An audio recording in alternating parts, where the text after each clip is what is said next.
Yeah, all right. So I'll start. So tonight's session about CPD. So welcome everyone. Welcome to another Facebook and Instagram live weekly session. As you know, I'm doing these sessions every Tuesday, 7 p.m. I'm trying to be consistent to have every week information of validation of your engineering qualification here in Australia, as well as sometimes I bring up some job opportunities as well. So this is session number 10.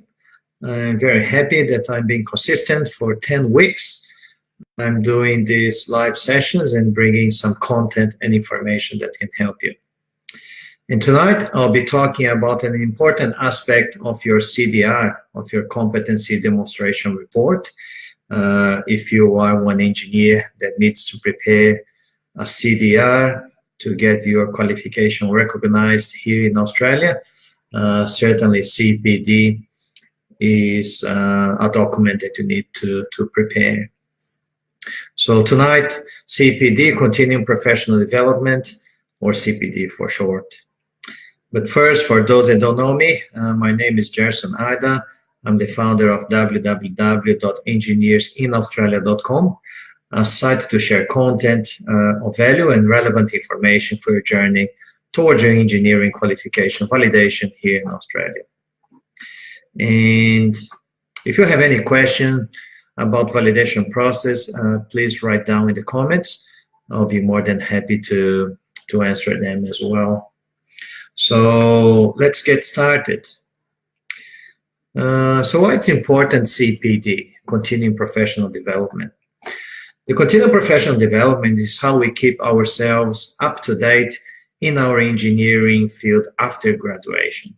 So it's important to note that CPD, or Continuing Professional Development, is just those events that we do after we graduate. And every relevant CPD must be included in the CPD application and should be in a list format with title, date, duration, and venue. So an example of a format of CPD, let's say that, for example, if you did an air conditioning refrigeration course on the 6th of July 2019 with a duration of 5 hours at Senai. So that's pretty much how you put your CPD. You put the event, the date, the duration, and the venue that you've done your CPD event. So now, as promised, I'll be talking about 6 practical examples of CPD, Continuing Professional Development. Example number 1, any post-graduation courses, any specialization, a master's or a doctorate. For example, if you've done a master's degree in project management, for example, or a master's degree or a specialization in bridge structure reinforcement, a specialization course in electrical systems, or whatever specialization or master or even doctorate degree, you can use that as your CPD as a post-graduation course example. Example number 2, conferences that you've attended either as a participant or a presenter. For example, if you've attended a conference, let's say technologies to get solar power into the grid, let's say, for example, and then you discussed that in June last year, and you spent 3 hours in that conference, and that conference was at University of Queensland, for example. So you can put that conference as an example as a participant. And if you have actually presented a paper in that conference, you can certainly use that particular example as a presenter as your CPD as well. Example number 3, other courses, workshops, seminars, discussion groups, technical inspections or visits, and technical meetings that you have attended. For example, if you carried out a technical visit to the plant, you're a manufacturing engineer or production engineer, and you visited the plant to inspect, let's say, a hydraulic press, to inspect an aspect of the hydraulics, etc. And that technical visit lasted, for example, 2 hours. So you can put the event, which was a technical visit to inspect hydraulic installations of a press, the name of the factory or the manufacturing company, and then the duration of the visit, for example, 2 hours. As example number 4, preparation and presentation of material for courses, conferences, seminars, or symposiums.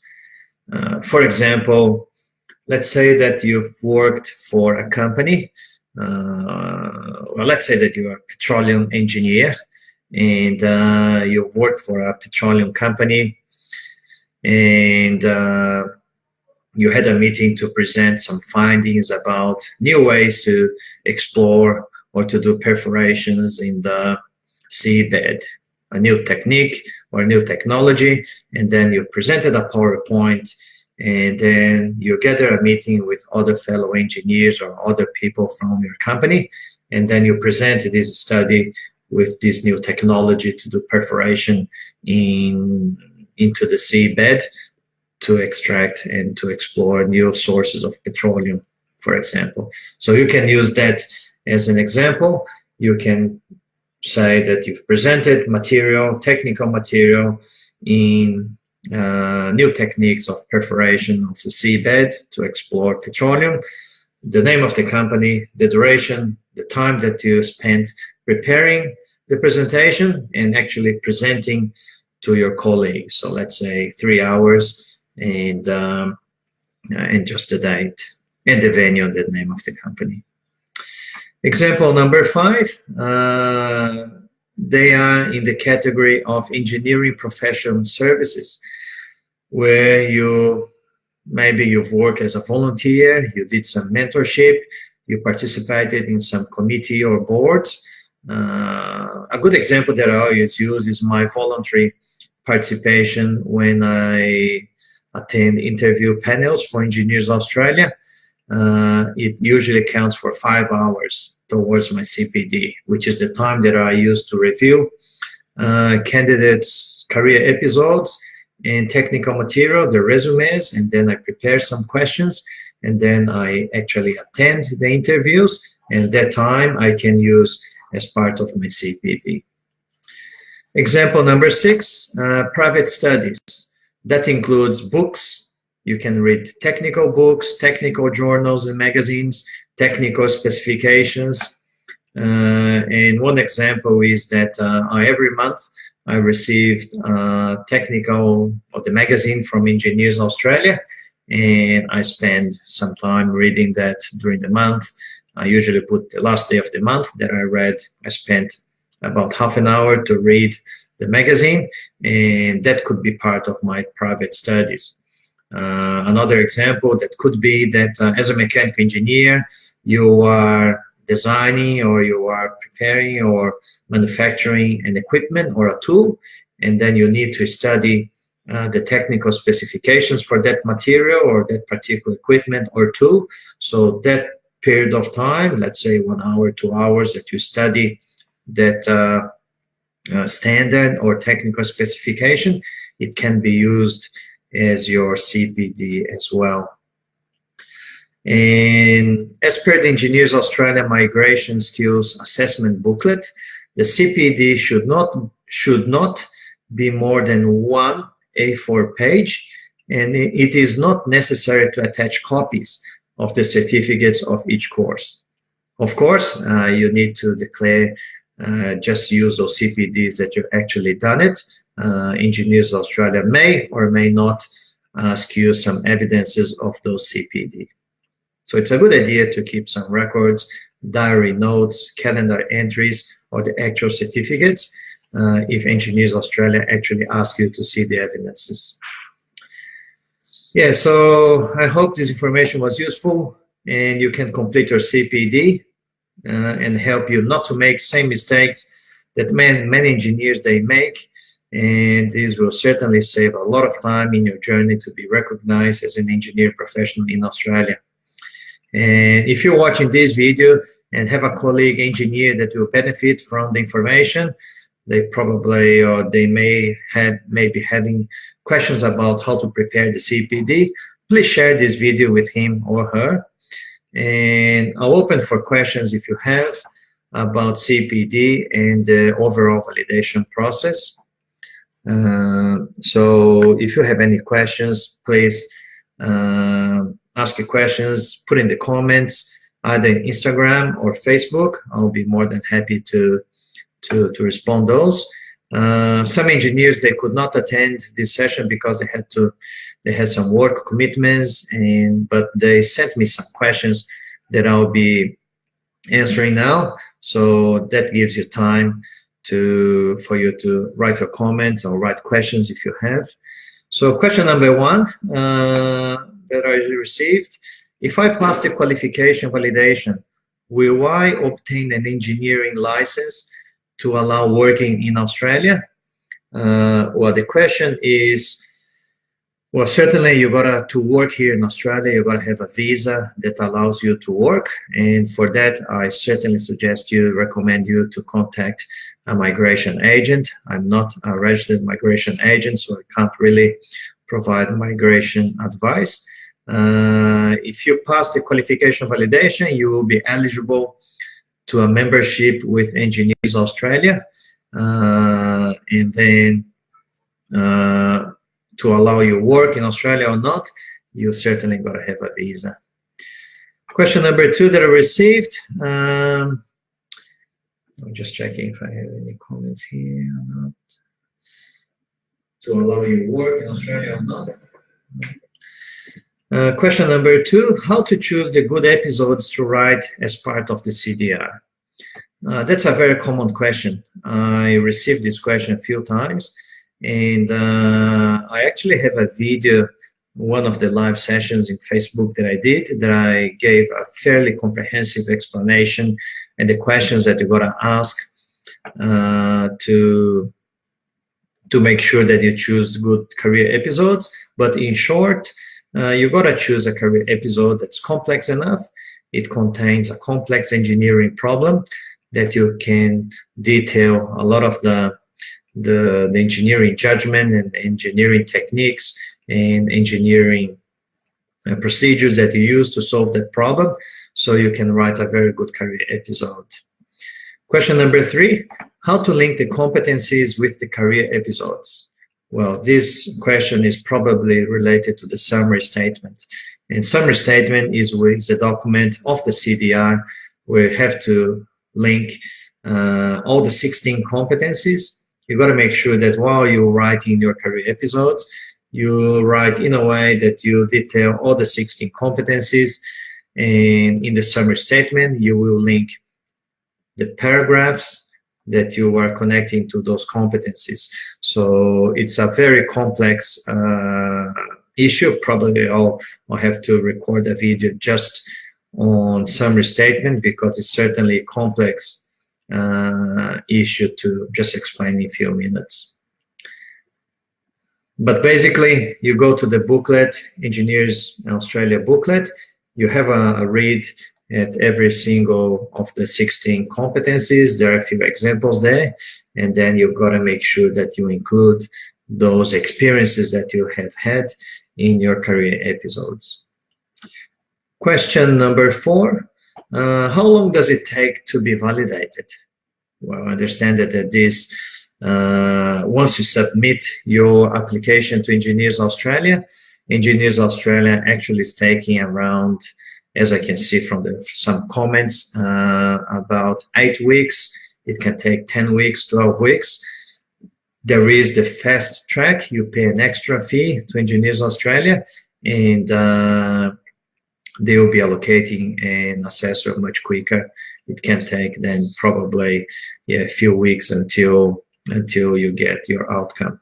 But if you're talking about how long does it take to prepare all the documentation, to prepare your CDR, and then submit, that will depend on your level of procrastination.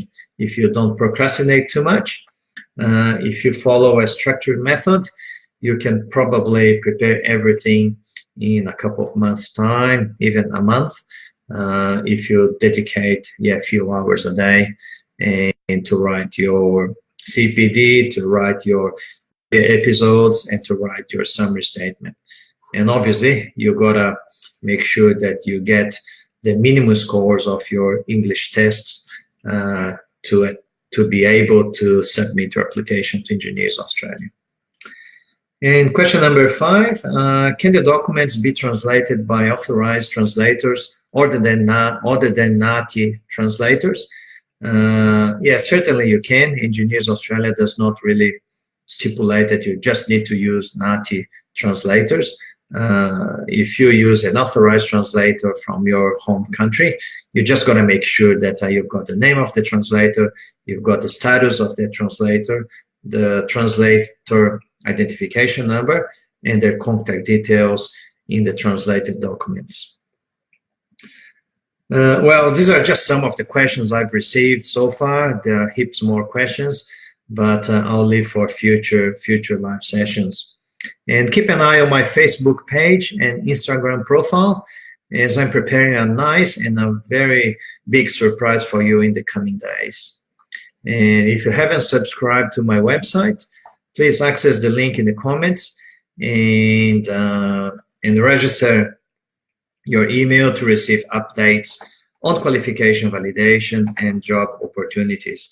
So I'm just going to send my website in the comments. I'll put in the Instagram later on as well. And also next week on the 30th of October, I'll be participating in the HOLA Networking Business Expo. Sebastian Toro is promoting this event, and he's invited me to be part of this event, where I'll be having an exposition there between 6 p.m. and 9 p.m. And I'll be more than happy to welcome you guys and talk about the validation process, all of the details about the validation process. The tickets, just a second, I'll probably send it there, and you can purchase your tickets using the link that I attached in the comments, and I also put the address of the event. The event will be at the Brisbane Club in Adelaide Street. And also on the same day, the 30th of October, I also be participating in the Hello Australia Education Fair here in Brisbane. I'll be there from 1 p.m. until 5 p.m. just before I rush to the HOLA networking event. And this education fair will have a lot of other schools. I was invited as well to participate and to provide some explanation. I'm actually going to be making a presentation about the validation process there at the Hello Australia Education Fair. So it is a free event. I'll be putting here in the comments as well the link for you to register your interest, and also putting the address of Hello Australia in the comments. So that's it for tonight. I look forward to seeing you all next Tuesday at 7 p.m. with an exciting new subject. Thank you very much and have a good night. Bye-bye.